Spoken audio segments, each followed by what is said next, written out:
Fala galera, membros do nosso canal do Saque Viagem, tudo certo? Uma boa tarde, bom dia, boa noite para quem estiver assistindo em qualquer horário alternativo aí. Bora fazer mais um Nos Detalhes. Hoje o Nos Detalhes é um especial sobre a final do Campeonato Europeu Feminino entre Turquia e Sérvia. Tudo certo, Kaká Bizoc? Oi, Rafa, oi, galera toda. Vamos falar um pouquinho desse jogão aí, né? Tentar dissecar, ver por onde que a Turquia ganhou e por onde que a Sérvia perdeu. Quais foram os caminhos da vitória turca? Vamos começar a desvendar a partir de agora. Kaká Bizoc, podemos começar enquanto você fala, eu vou rodando algumas imagens do jogo aí para a galera relembrar o que aconteceu. Então, Rafa, primeiro lembrar que foi um jogo equilibradíssimo, né? Com poucos momentos durante a partida de muita diferença entre uma equipe e outra. Nós começamos o jogo, por exemplo, no set que foi mais apertado, mais longo, só duas vezes houve abertura de 3 pontos, Rafa. A Sérvia conseguiu nesse set mandar no set, né? Uma das poucas vezes que aconteceu isso no jogo.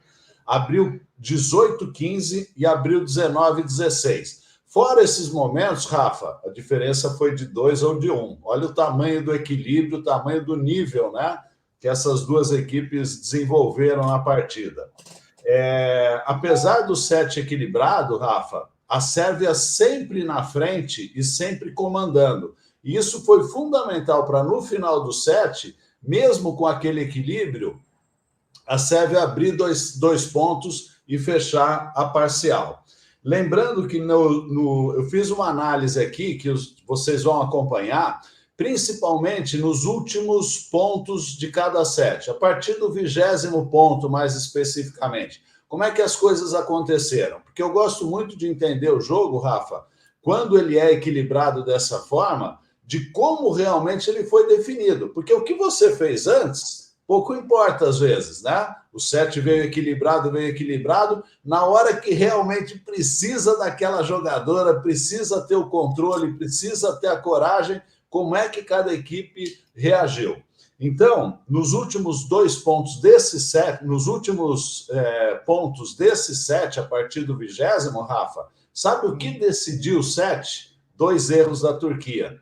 E isso a gente vai ver acontecer em outros momentos também da partida, e a gente vai lembrar daquela questão da Turquia errar muito em momentos importantes, né? Ainda tem um pouquinho daquela Turquia de antigamente, não precisamos ir lá tão atrás, né? De alguns anos atrás, de alguns meses atrás até, que a Turquia errava muito e acabava entregando jogos. Só que a Turquia agora ela consegue se reencontrar durante a partida.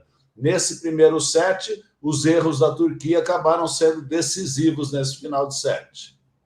E Kaká, se você pegar, né, até pelos números desse primeiro set, 9-4 em erros, né? Foram 5 pontos a mais. A Turquia até pontuou mais em ataques e contra-ataques, né? A Turquia que acabou levando vantagem no jogo como um todo em ataques e contra-ataques, né? Mas os erros acabaram pesando mesmo. Nessa reta final, como você falou, foram 2 erros, mas no todo do set também dá para dizer que a Turquia acabou perdendo esse primeiro set, a Sérvia ganhou porque a Sérvia foi mais consistente e a Turquia errou mais, né? Foram 9 erros contra 4 das Sérvias. Perfeito, Rafa. E esses 9 erros significam 33% de todos os erros que a Turquia fez no jogo, né? Para você ver como a Turquia começou tensa e como esse jogo foi determinado pela própria campeã europeia. A Turquia determinou como que os sets foram jogados. Os sets que a Turquia perdeu, ela foi pior na recepção e foi pior também no ataque. E errou mais, como nesse primeiro set. Então é característico hoje que a gente pode falar que a Turquia é a seleção do momento. Se a Turquia está bem, ela ganha. Se ela não está bem, ela não ganha. Ela que conduza os caminhos dos jogos. Kaká, e nesse primeiro set tivemos a Vargas lá com 10 pontos, né? Virando todos em ações ofensivas, né? E a Boskovic com 8 pontos. Aí 1-0 Sérvia. No segundo set, a Turquia empata o jogo 25-21. O que aconteceu nesse set, Kaká? Então, esse set foi o set praticamente mais